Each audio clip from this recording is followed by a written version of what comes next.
आप देख रहे हैं लॉ एंड जॉब्स एकेडमी और मैं हूं बाबर इमरान। आज हमने एवरीडे साइंस लेक्चर 2 का पार्ट 2 डिस्कस करना है और इसमें हमने वेरी इंपॉर्टेंट टर्म्स जो कि प्रीवियस लेक्चर की कंटिन्यूएशन है उसको जो है आगे कंटिन्यू करना है। तो हम अभी जो क्वेश्चन डिस्कस करेंगे वो हीट एंड टेम्परेचर से रिलेटेड हैं। तो आइए देखते हैं। सबसे पहला हमारे पास वेरी इंपॉर्टेंट पॉइंट है कि food कुक्स faster in the pressure cooker, कि प्रेशर कुकर में फूड फास्टर कुक करती है बिकॉज क्योंकि प्रेशर कुकर के अंदर जो है याद रखिएगा बॉइलिंग पॉइंट ऑफ वाटर जो है वो इंक्रीजेस होता है। और दूसरा है लोएस्ट थ्योरेटिकल टेम्परेचर जो है वो एब्सोल्यूट जीरो है। ये भी एक इंपॉर्टेंट एमसीक्यू है कि लोएस्ट जो थ्योरेटिकल टेम्परेचर है वो एब्सोल्यूट जीरो है। इसके बाद है next student, hot object loss heat through radiation. जो हॉट ऑब्जेक्ट्स होते हैं वो हीट कैसे लूज करते हैं? तो याद रखिएगा वो हीट लॉस करते हैं रेडिएशन के जरिए से। Cloudy nights are warmer. हमने देखा अक्सर कि जो क्लाउडी नाइट्स होती हैं वो वार्मर होती हैं। उसके पीछे वजह क्या है? उसके पीछे वजह है कि cloud prevent radiation of heat from the ground. इसलिए क्लाउड जो है वो प्रिवेंट करता है हीट रेडिएशंस को, ग्राउंड में ही महदूद रखता है, बाहर जो है वो एस्केप नहीं होने देता। इस वजह से हमने देखा कि क्लाउडी नाइट्स जो हैं ये अमूमन क्या होती हैं? वार्मर होती हैं। दूसरी तरफ जो क्लाउडी डेज होते हैं ये कूलर होते हैं। इसके पीछे रीजन वही उलट हो गई क्योंकि ये यूवी रेज या सनलाइट की जो रेज हैं उनको ये क्या कर देता है? ब्लॉक कर लेता है। स्टूडेंट्स, जॉब्स प्रिपरेशन के हवाले से हमने सेशन सीरीज का आगाज किया है जिसमें रोजाना बेसिस पर डेली आपसे टेस्ट शेयर किए जाते हैं। हमारा स्टडी प्लान जो है वो आपको स्क्रीन पे दिखाई दे रहा होगा टेस्ट और लेक्चर का। अगर आप में से कोई जो है इसको ज्वाइन करना चाहता है तो स्क्रीन पर हमारा व्हाट्सएप नंबर दिखाई दे रहा है, इस नंबर पर राब्ता कर सकते हैं। आगे चलते हैं। व्हेन कोल बर्न्स, जब कोल बर्न्स होती है तो क्या होता है? Energy goes out as heat. तो एनर्जी जो है वो क्या होती है? Goes out as heat. In the atmosphere, atmosphere में इफ टेम्परेचर इज लो तो याद रखिएगा प्रेशर इज हाई। इसका मतलब है टेम्परेचर और एटमॉस्फेयर अपना प्रेशर क्या होंगे? ये इनवर्सली प्रोपोर्शनल होंगे। अब लाइट और ऑप्टिक्स के कुछ क्वेश्चंस देख लेते हैं। Distant objects are seen with the help of a telescope. जो डिस्टेंट ऑब्जेक्ट्स हैं वो किसकी मदद से देखे जा सकते हैं? तो उनको देखने वाला आला याद रखिएगा टेलीस्कोप है। White light passing through a prism, जब व्हाइट लाइट प्रिज्म से गुजरती है स्प्लिट इनटू स्पेक्ट्रम कलर्स, तो स्पेक्ट्रम के कलर्स में ये क्या हो जाती है? स्प्लिट हो जाती है। वायलेट लाइट जो है इसमें मैक्सिमम एनर्जी आपको देखने को मिलती है। तो वेरी इंपॉर्टेंट एमसीक्यू है कि वो कौन सी लाइट है जिसमें मैक्सिमम एनर्जी पाई जाती है? तो आप बताएंगे जो वायलेट लाइट है इसमें मैक्सिमम एनर्जी होती है। स्टूडेंट्स, आप किसी भी पेपर की कॉम्पिटिटिव एग्जाम की तैयारी कर रहे हैं और उनमें एवरीडे साइंस का पोर्शन शामिल है तो आपके लिए ये लेक्चर वेरी इंपॉर्टेंट है, इसलिए आप इसको फोकस करके जो है गौर से देखें। और हर इंपॉर्टेंट पॉइंट जो है जो आपको नया लगे, जो आपका सुना हुआ ना हो, उसको एक पेज के ऊपर नोट करते जाएं और हर एक स्लाइड का स्क्रीनशॉट लेते जाएं ताकि आपको बाद में रिवाइज करने में आसानी रहे। प्लेन मिरर मिनिमम हाइट जो है वो कितना होती है? तो वो half of the person height होती है। प्लेन मिरर में मिनिमम हाइट जो है वो कितना होती है? तो half of the person height होती है। अगर मैं कॉन्वेक्स लेंस की बात करूं तो याद रखिएगा इसकी पावर पॉजिटिव होती है। वाई? क्योंकि जो फोकल लेंथ होती है उसकी पावर पॉजिटिव होती है, इसलिए कॉन्वेक्स लेंस की पावर जो है वो पॉजिटिव होती है। जबकि कॉन्वेक्स मिरर जो है ये रेयर व्यू मिरर है और आमतौर पर स्मॉलर इमेज जो है ये जनरेट करता है, बनाता है। Sky appear blue due to Rayleigh scattering, ये बहुत इंपॉर्टेंट है। ये बाकायदा एक प्रिंसिपल है जिसको हम रेलिग स्कैटरिंग का नाम देते हैं और ये हमें बेसिकली एक्सप्लेन करता है कि स्काई जो है वो नीला क्यों दिखाई देता है। वेरी इंपॉर्टेंट एमसीक्यू है, कई बार पीपीएससी के पेपर में और मुख्तलिफ कॉम्पिटिटिव एग्जाम्स में पूछा जा चुका है। Water tank appear shallow, water tank जो है वो शैलो दिखाई देता है, कम गहरा दिखाई देता है। वजह क्या है? तो इसके पीछे वजह याद रखिएगा रिफ्रैक्शन ऑफ लाइट है। तो लाइट की रिफ्रैक्शन की वजह से वाटर टैंक कैसे दिखाई देते हैं? शैलो दिखाई देते हैं। Black surface absorb more heat, तो याद रखिएगा, इसलिए गर्मियों में ज्यादातर लोग व्हाइट सूट पहनते हैं, क्योंकि व्हाइट सूट जो है वो व्हाइट सरफेस जो है वो क्या करती है, हीट को रिफ्लेक्ट करती है, जबकि ब्लैक सरफेस जो है वो हीट को क्या करती है, एब्जॉर्ब करती है। Yellow light is used in fog lamps because it has longest wavelength. तो वेरी इंपॉर्टेंट है, अमूमन जो फॉग लाइट्स होती हैं या फॉग लैंप्स होते हैं उनमें कौन सी लाइट को इस्तेमाल किया जाता है, येलो लाइट को। Why yellow light is used? Because yellow light has longest wavelength. Refraction का मतलब है bending of light from one medium to another. जब लाइट एक मीडियम से दूसरे मीडियम में जाए और वो लाइट बेंड करे तो इसके लिए हम टर्म क्या यूज करते हैं, याद रखिएगा, इसे हम रिफ्रैक्शन के नाम से जानते हैं। Mirror works on the principle of reflection. Mirror जो है ये प्रिंसिपल ऑफ रिफ्लेक्शन के वर्क पर क्या करता है, काम करता है। इसके बाद पिन होल कैमरा जो है ये रेक्टिलिनियर प्रोपागेशन ऑफ लाइट के मैकेनिज्म पर काम करता है।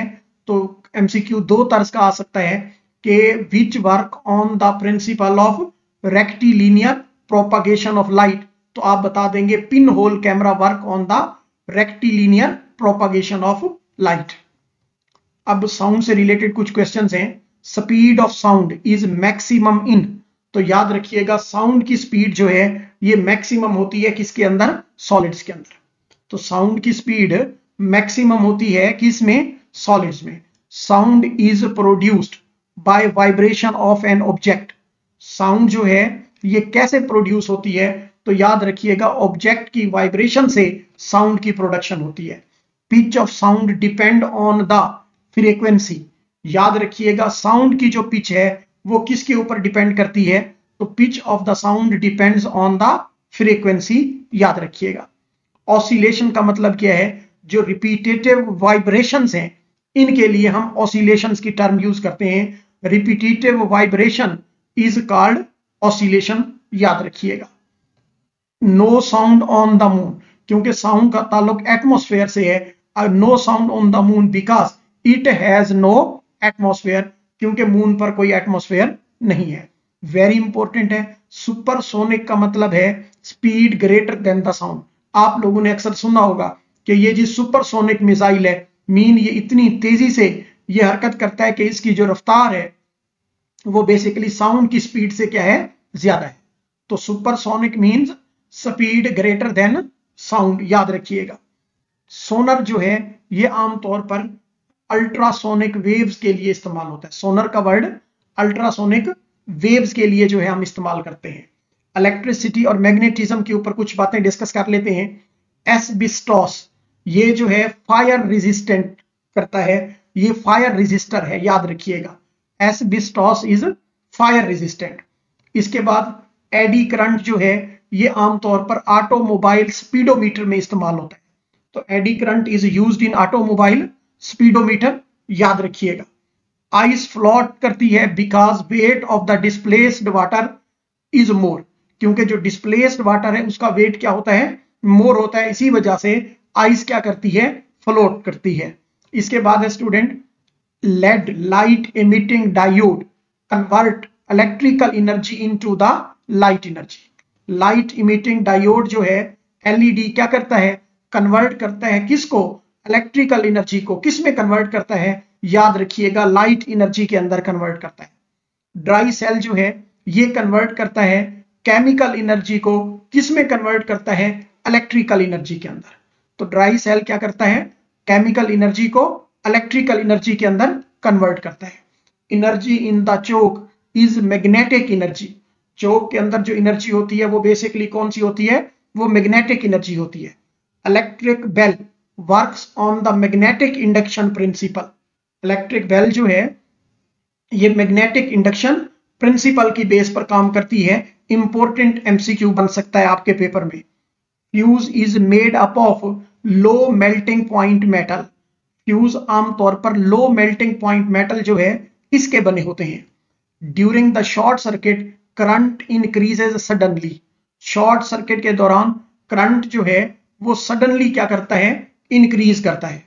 इसके अलावा याद रखिएगा ड्यूरिंग शॉर्ट सर्किट जो है करंट सडनली इंक्रीज करता है और DC can not be used in the transformer. DC direct current cannot be used in the transformer. Earth magnetic field is due to huge magnet at its center. Earth magnetic field जो है ये किसकी वजह से होती है? Huge magnet की वजह से, जो कि उसके सेंटर में मौजूद होता है। अगर मैं मैकेनिक्स एंड मोशन की कुछ बातें डिस्कस करूं तो railway tracks have gaps to allow metal expansion. Railway tracks जो हैं इनमें गैप्स पाए जाते हैं और ये गैप्स क्या करते हैं? अलाउ करते हैं किसको? मेटल एक्सपेंशन का जो है वो बायस बनते हैं। न्यूटन सेकंड लॉ जो है ये रिलेट करता है फोर्स एंड एक्सेलरेशन के साथ। न्यूटन का सेकंड लॉ जो है ये रिलेट करता है फोर्स एंड एक्सेलरेशन के साथ, याद रखिएगा। Mechanic and sound and motion के बारे में अगर मैं कुछ बातें डिस्कस करूं तो याद रखिएगा, more force is needed to start move a trolley than keep it moving. ये न्यूटन का फर्स्ट लॉ है और इसके मुताबिक जो कोई ट्रॉली है ना उसको स्टार्ट करने के लिए, मूविंग के लिए ज्यादा फोर्स चाहिए होती है, और जब वो एक बार स्टार्ट हो जाती है मूविंग तो फिर फोर्स आहिस्ता आहिस्ता क्या होती जाती है? रिड्यूस होती जाती है। Catching a fast ball by pulling hands back shows Newton second law. जब फास्ट बॉल को कैच किया जाता है तो हाथ पीछे की तरफ क्यों खींचा जाता है? ये कौन सा लॉ है न्यूटन का? तो आप याद रखेंगे ये this is according to the Newton second law. Tossed coin in the moving train showed accelerated motion. याद रखिएगा, टॉस्ड कॉइन जो है, जो behind in a moving train होता है, वो कौन सी मोशन को शो करता है? तो आप बताएंगे एक्सेलरेटेड मोशन जो है वो शो करता है। Running up stairs tires you more because our output is greater. जब हम सीढ़ियां चढ़ रहे होते हैं तो हम थक क्यों जाते हैं? क्योंकि ऊपर जाने के लिए हमें ज्यादा एनर्जी जो है वो, ज्यादा पावर जो है वो खर्च करनी पड़ती है। Centre of the mass when standing on one foot is directly above that foot.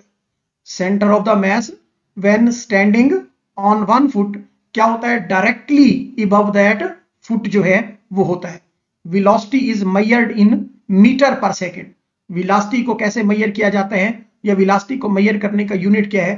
तो आप बता देंगे मीटर पर सेकेंड जो है इसमें इसको मेजर किया जाता है। अब अगर मैं जनरल फिजिक्स की तरफ आऊं तो टेली टेक्स्ट जो है इसका मतलब है flashing of text on TV screen. Flashing of text on TV screen जो है इसको हम टेलीटेक्स्ट के नाम से जानते हैं। हाइड्रोमीटर का मतलब है कि measure specific gravity of the liquid. Liquid की स्पेसिफिक ग्रेविटी को मेजर करने वाला जो आला है उसको हम क्या बोलते हैं? हाइड्रोमीटर कहते हैं। और कैलोरीमीटर जो है ये मेजर करता है हीट को। हीट को मेजर करने वाला याद रखिएगा कैलोरीमीटर है। और पायरोमीटर जो है ये वेरी इंपॉर्टेंट है, ये मेजर करता है हाई टेम्परेचर को। हाई टेम्परेचर को मेजर करने वाला क्या होता है? पायरोमीटर होता है। अल्कोहल थर्मोमीटर जो है ये लोएस्ट टेम्परेचर को मेजर कर सकता है, तो लोएस्ट टेम्परेचर को मेजर करने वाला अल्कोहलिक थर्मोमीटर है। फाउंटेन पेन किसके? बायोलॉजी के कैपिलरी एक्शन के मुताबिक काम करते हैं। फाउंटेन पेन जो हैं ये बायोलॉजी के, याद रखिएगा, कैपिलरी एक्शन के मुताबिक जो है वो काम करते हैं। अगर मैं बात करूं submarine operate on the Archimedes principle, जो सबमरीन्स हैं अंडरग्राउंड ये किस पर वर्क करती हैं? तो याद रखिएगा they work on the Archimedes principle, very important है।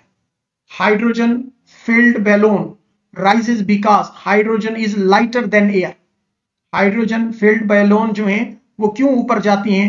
क्योंकि हाइड्रोजन का जो एटॉमिक मास है वो लाइटर है किसके? एयर के। एयर के मुकाबले में बहुत हल्का है।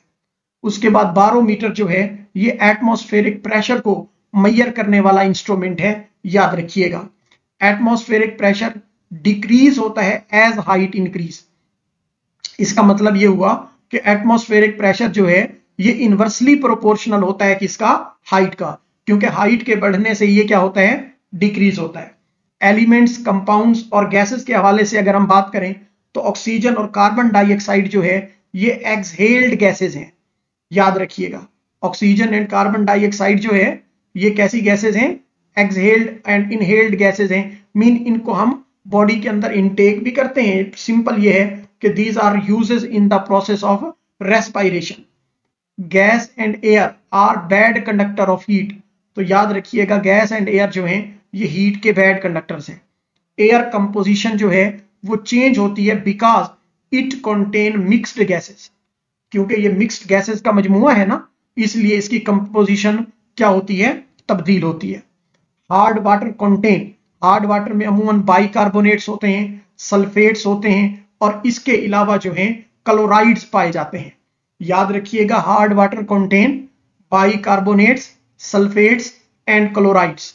Methane is used to prepare chloroform. Methane को किस लिए इस्तेमाल किया जाता है, तो आपने बता देना है कि क्लोरोफॉर्म की प्रेपरेशन के लिए जो है हम मीथेन इस्तेमाल करते हैं। Ethylene is used to make, ethylene किसके लिए इस्तेमाल होती है, तो इंपॉर्टेंट एमसीक्यू है, आप बता देंगे प्लास्टिक बनाने के लिए जो है इसको इस्तेमाल किया जाता है। Nitrogen is essential for protein synthesis. Nitrogen जो है ये प्रोटीन सिंथेसिस के लिए क्या है, बहुत जरूरी है, क्योंकि ये प्रोटीन की मेजर रिक्वायरमेंट है। आर्गॉन गैस जो है, याद रखिएगा, ये इलेक्ट्रिक बल्ब्स के अंदर प्रेजेंट होती है। हाइड्रोजन गैस जो है ये कंबस्टिबल है, यानी कि इसको जल्दी जो है वो आग लग जाती है। अगर हम एसिड बेस एंड साल्ट्स की बात करें तो हाइड्रोक्लोरिक एसिड HCl जो है ये मिनरल एसिड है, याद रखिएगा। ब्लीचिंग एक्शन ऑफ SO2 जो है ये किसकी वजह से होता है, रिडक्शन की वजह से होता है। Acid rain is caused by SO2 and NO2, यानी कि सल्फ्यूरिक एसिड और नाइट्रिक एसिड के जो ऑक्साइड्स हैं इनकी वजह से एसिड रेन होती है। Lactic acid is formed during, तो याद रखिएगा लैक्टिक एसिड की फॉर्मेशन जो है वो योगर्ट प्रोडक्शन के दौरान होती है, ये भी एक इंपॉर्टेंट एमसीक्यू है। लैक्टिक एसिड अकमुलेशन कास्ट, अगर लैक्टिक एसिड हमारी बॉडी में इकट्ठा हो जाए तो याद रखिएगा लैक्टिक एसिड की अकमुलेशन जो है ये मसल फटीग का बायस बन जाती है। इसके अलावा अगर मैं बताऊं, पॉजिटिव कैटालिस्ट जो है वो इंक्रीज करता है रेट ऑफ रिएक्शन को। Positive catalyst increase the rate of reaction. Boiling does not involve chemical reaction, याद रखिएगा बॉइलिंग जो है ये केमिकल रिएक्शन नहीं है, ये फिजिकल रिएक्शन है। Exothermic reaction gives off heat, exo mean outside ना, ये हीट को क्या करते हैं, रिमूव करते हैं, जबकि एंडोथर्मिक रिएक्शंस जो हैं इनको हीट की क्या होती है, जरूरत होती है, इसलिए ये हीट को एब्जॉर्ब करते हैं। इंडस्ट्रियल एंड एवरीडे केमिस्ट्री के हवाले से कुछ बातें करें तो याद रखिएगा cement contain calcium carbonate, aluminium silicate and gypsum.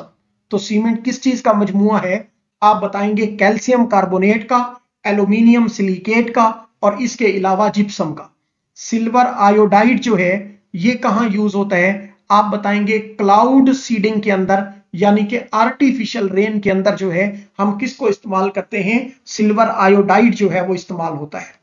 Stainless steel जो है वेरी इंपॉर्टेंट एमसीक्यू है, इसमें 14% जो है वो क्रोमियम पाया जाता है। स्टेनलेस स्टील के अंदर 14% जो है वो क्रोमियम होता है। प्लास्टिक जो है ये पॉलीमर है, किस चीज का पॉलीमर है, तो याद रखिएगा plastic is a polymer of acetylene, ये एसिटाइलिन का पॉलीमर कहलाता है। टेफ्लॉन जो है ये यूज होता है, किसके अंदर यूज होता है, तो आप बता देंगे नॉन स्टिक कुकवेयर जो है इनके अंदर आमतौर पर टेफ्लॉन जो है वो यूज होता है। Carbon black used for cutting and drilling, cutting के लिए ड्रिलिंग के लिए जो है वो किसको इस्तेमाल किया जाता है, कार्बन ब्लैक। बॉक्साइट जो है ये किसकी ओर है, वेरी इंपॉर्टेंट एमसीक्यू है, बता देंगे कि बॉक्साइट जो है ये ओर है एल्यूमिनियम की। Fructose is a sweetest sugar, तो याद रखिएगा शुगर में सबसे स्वीट शुगर कौन सी है, तो वो फ्रक्टोज है।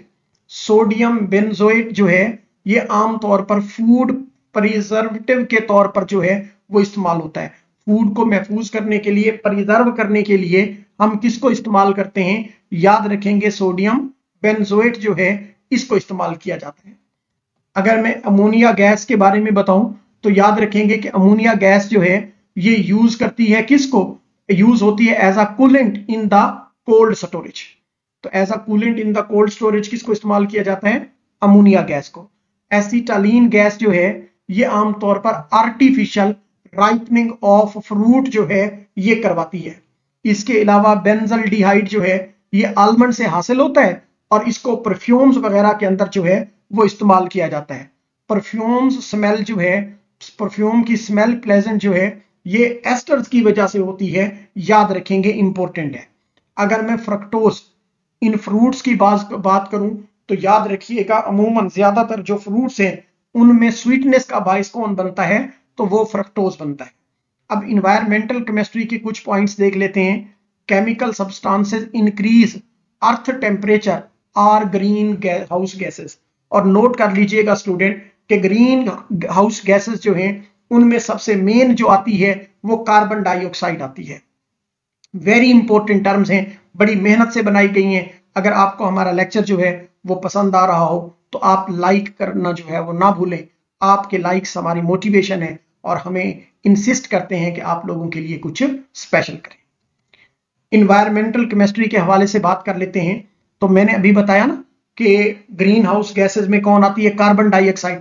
अगर मैं प्राइमरी ग्रीन हाउस गैसेज में मैक्सिमम की बात करूं तो आप बता देंगे वाटर वेपर है, कार्बन डाइऑक्साइड है, मीथेन है, ठीक है ना। इसके अलावा जो है N2O है और इसके अलावा जो है वो ओजोन है। तो ये सारी की सारी प्राइमरी ग्रीन हाउस गैसेज है।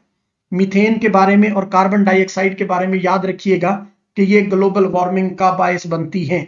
स्मोकिंग जो है, industry smoke from the industries जो है, ये किसका बायस बनता है, ये स्मोक का बायस बनता है। तो ये एमसीक्यू इंपॉर्टेंट है, बन सकता है कि स्मोक फ्रॉम इंडस्ट्रीज काजेस विच। तो आप बताएंगे स्मोक फ्रॉम इंडस्ट्रीज जो है ये स्मोक का बायस बनता है। एसिड रेन जो है ये आमतौर पर सॉइल पॉल्यूशन का बायस बनती है। ज्यादातर जो सॉइल पॉल्यूशन है उसका कारण क्या है, उसकी वजह क्या है, तो आप याद रखेंगे ज्यादातर जो सॉइल पॉल्यूशन है उसकी वजह एसिड रेन है। फॉसल फ्यूल्स आर, ज्यादातर जो फॉसल फ्यूल्स हैं ये नॉन रिन्यूएबल रिसोर्सेज हैं। तो fossil fuels are non renewable resources, याद रखेंगे।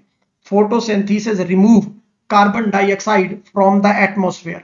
फोटोसिंथेसिस क्या करती है, एटमॉस्फेयर से कार्बन डाइऑक्साइड को रिमूव करती है। Because during the process of photosynthesis carbon dioxide is used as a raw material, क्योंकि फोटोसिंथेसिस के अमल में कार्बन डाइऑक्साइड एक्ट करती है एज अ रॉ मटेरियल के तौर पर। अगर मैं बायोलॉजी के कुछ पोर्शंस की तरफ आपको लेकर चलूं तो सेल्स एंड जेनेटिक्स के बारे में है। DNA in a cell is a nucleic acid. तो न्यूक्लिक एसिड की याद रखिएगा दो टाइप्स हैं, एक को डीएनए कहते हैं और एक को आरएनए कहते हैं। तो याद रखेंगे न्यूक्लिक एसिड में जस्ट डीएनए नहीं आता बल्कि आरएनए भी शामिल होगा। Mitochondria contain DNA and are called power house of cell. Mitochondria में डीएनए पाया जाता है, इसलिए माइटोकॉन्ड्रिया को क्या कहते हैं, पावर हाउस ऑफ सेल कहते हैं। Ionised salts in the body help in activate pancreas. Pancreas को एक्टिवेट कौन करते हैं, ये भी वेरी इंपॉर्टेंट एमसीक्यू है। तो आप बता देंगे आयोनाइज्ड साल्ट्स जो बॉडी में पाए जाते हैं ये पेंक्रियाज की एक्टिवेशन का बायस बनते हैं। When blood become acidic low pH, जब ब्लड एसिडिक होता है, पीएच कम होती है, तो ऑक्सीजन कैरिंग कैपेसिटी जो है ब्लड की क्या कर जाती है, आप बता देंगे डिक्रीज कर जाती है। अगर मैं ह्यूमन बॉडी और फिजियोलॉजी के हवाले से कुछ बातें डिस्कस करूं तो याद रखिएगा इंडेक्स ऑफ इंटेलिजेंस आईक्यू जो है ये किसको मेजर करता है, ये मेंटल एबिलिटी को मेजर करता है। स्टूडेंट्स आखिर तक लेक्चर्स के साथ जुड़े रहें, बहुत इंपॉर्टेंट क्वेश्चंस जो हैं वो आपसे शेयर किए जा रहे हैं। जहरी बात है लेक्चर का कोई भी टॉपिक जो है वो इजी तो नहीं होता और ना ही जो है वो इंटरेस्टिंग होता है। बस एंड तक अगर आप जुड़े रहेंगे, नोट करते रहेंगे तो आपको बहुत फायदा होगा। Largest part of the brain जो है वो बेसिकली कौन सा है, तो याद रखिएगा लार्जेस्ट पार्ट ब्रेन का वो सेरिब्रम कहलाता है। यहां ख्याल कीजिएगा अगर ऑप्शन में 4 ब्रेन हो तो फिर आप 4 ब्रेन लगाएंगे कि 4 brain is the largest part of brain, लेकिन 4 ब्रेन में फिर लार्जेस्ट पार्ट कौन सा है, सेरिब्रम है। ये दोनों एमसीक्यूज आपने गौर से देखने हैं। Protein synthesis needs, protein synthesis किसके लिए जरूरी होती है, तो आप बताएंगे प्रोटीन सिंथेसिस जो है ये इसके लिए नाइट्रोजन जरूरी होती है। Iron in the human body is mainly इन, तो ह्यूमन बॉडी में ज्यादातर आयरन जो है वो कहां देखने को मिलता है, आप याद रखेंगे ब्लड के अंदर देखने को मिलता है। Egg is an index of brain function, याद रखिएगा egg is an index of brain function, यानी कि ब्रेन के फंक्शंस के लिए एग जो है वो वाइटल रोल प्ले करते हैं। एग काफी हेल्प करते हैं ब्रेन को एक्टिव रखने में। Vaccine build immunity bye stimulating antibody production. तो याद रखिएगा बेटा, वैक्सीन बेसिकली वीक जर्म्स होते हैं जो बॉडी के अंदर इंजेक्ट किए जाते हैं ताकि इम्यूनिटी के रिस्पॉन्स को बेहतर बनाया जाए। इसलिए वैक्सीन क्या करते हैं, एंटीबॉडी प्रोड्यूस करके, एंटीबॉडी को स्टिमुलेट करके हमारी मुदाफियत को बेहतर करते हैं। Cancer is more common in older people. बेटा ये नोट कर लें, कैंसर की अमूमन वजह म्यूटेशन है। कैंसर की वजह क्या है, म्यूटेशन। तो आप म्यूटेशन के बारे में क्या कहेंगे, स्मॉल चेंज इन डीएनए और जीन। डीएनए या जीन में आने वाली थोड़ी सी तब्दीली जो है उसको हम क्या कहते हैं, उसको हम म्यूटेशन कहते हैं। तो कैंसर ओल्डर पीपल में इसलिए ज्यादा होता है क्योंकि ओल्डर पीपल में जो म्यूटेशंस हैं वो नौजवानों के मुकाबले में काफी ज्यादा हो रही होती हैं। Running upstairs tires more due to increased power output. याद रखिएगा, ये मैं अभी आपसे शेयर कर चुका हूं। Adenosine keep us wake and regulate sleep. Very important है। एडिनोसिन जो है ना, इसकी अमाउंट हमें जगा के भी रखती है और हमारा जो स्लीप वेक साइकिल है इसको रेगुलेट करने में भी रोल प्ले करती है। कार्बोहाइड्रेट्स जो हैं ये stored as starch and glycogen. Carbohydrate को किस शक्ल में स्टोर किया जाता है, तो आप बता देंगे स्टार्च एंड ग्लाइकोजन की शक्ल में इनको स्टोर किया जाता है। फ्रक्टोज जो हैं ये स्वीटेस्ट शुगर है। तो शुगर में सबसे जो स्वीटेस्ट शुगर है, सबसे मीठी शुगर है, वो याद रखिएगा वो फ्रक्टोज है। बनाना जो है इंपॉर्टेंट है, ये बेसिकली एक हर्ब है। मेराइन एनिमल्स जो हैं ये ऑक्सीजन कहां से लेते हैं, तो आप बता देंगे कि मेराइन एनिमल जो हैं take oxygen from water. Magnesium in chlorophyll. Magnesium जो क्लोरोफिल में पाया जाता है वो बेसिकली ग्रीन पिगमेंट होता है और इसी वजह से प्लांट का कलर जो है वो ग्रीन होता है। तो मैग्नीशियम क्लोरोफिल में पाया जाता है, क्लोरोफिल ग्रीन पिगमेंट है और इसी वजह से प्लांट का कलर ग्रीन होता है। ओनियन स्मेल जो है वो सल्फर कंपाउंड्स की वजह से होती है। वेरी इंपॉर्टेंट है। Onion smell is due to, तो आप बताएंगे onion smell is due to sulphur compound. Onion cause tears due to sulphuric acid formation. Onion जो है ये आमतौर पर टीयर्स का बायस बनता है, आंसू का बायस बनता है। वजह क्या है, इसके पीछे वजह सल्फ्यूरिक एसिड फॉर्मेशन है। स्टूडेंट्स याद रखेंगे। मीट्रियोलॉजी जो है वो स्टडी ऑफ वेदर फिनोमिना जो है इसको हम मीट्रियोलॉजी कहते हैं। इसके अलावा एरिस्टिक जो है ये साइंस ऑफ ह्यूमन सेटलमेंट की स्टडी का नाम है। ओजोन लेयर प्रोटेक्ट करती है यूवी रेज से इन्वायरमेंट को। रेडॉन गैस जो है ये एटॉमिक रिसर्च एंड रेडियोथेरापी जो है इसके अंदर इसको क्या किया जाता है, इस्तेमाल किया जाता है। वेंटिलेशन जो है ये रूम को क्या करती है, कूलर रखती है। By allow warm air to escape. कैसे कूलर रखती है, क्योंकि वार्म एयर को निकलने का रास्ता प्रोवाइड करती है। Water in earthen pots stay cool. आमतौर पर मिट्टी के बर्तनों में वाटर ठंडा रहता है। वाई, क्योंकि मिट्टी के बर्तनों में एवापोरेशनल पोर्स जो हैं वो बहुत ज्यादा होते हैं। अर्थ मैग्नेटिक फील्ड याद रखिएगा acts like a giant magnet. Earth की जो मैग्नेटिक फील्ड है वो किसके तौर पर एक्ट करती है, तो अर्थ मैग्नेटिक फील्ड जो है वो याद रखिएगा act as a giant magnetic के तौर पर एक्ट करती है। लिफ्ट वाज इन्वेंटेड बाय, आप बताएंगे E.G. ओटिस जो है इसने सबसे पहले इसको इन्वेंट किया। रॉबर्ट नोइस एंड जैक किल्बे ने जो है वो माइक्रोशिप इन्वेंट किया। ये बहुत इंपॉर्टेंट और लेटेस्ट टर्म्स है। इसके अलावा वैन डी ग्राफ जनरेटर जो है ये एक्सेलरेट चार्ज्ड पार्टिकल्स के लिए इस्तेमाल किए जाते हैं। तो बहुत बार पेपर में आया है कि वैन डी ग्राफ जनरेटर जो है ये किसके लिए इस्तेमाल होते हैं, तो आप बताएंगे कि एक्सेलरेट चार्ज पार्टिकल्स के लिए इनको इस्तेमाल किया जाता है। आमतौर पर रेडार जो है ये डिटेक्ट करते हैं एनिमल मिसाइल्स को। MCQ है। विच डिटेक्ट द एनिमल मिसाइल, तो आप बताएंगे रेडार जो है वो डिटेक्ट करते हैं। और सोनर जो है ये डिटेक्ट करते हैं नेविगेटर्स को।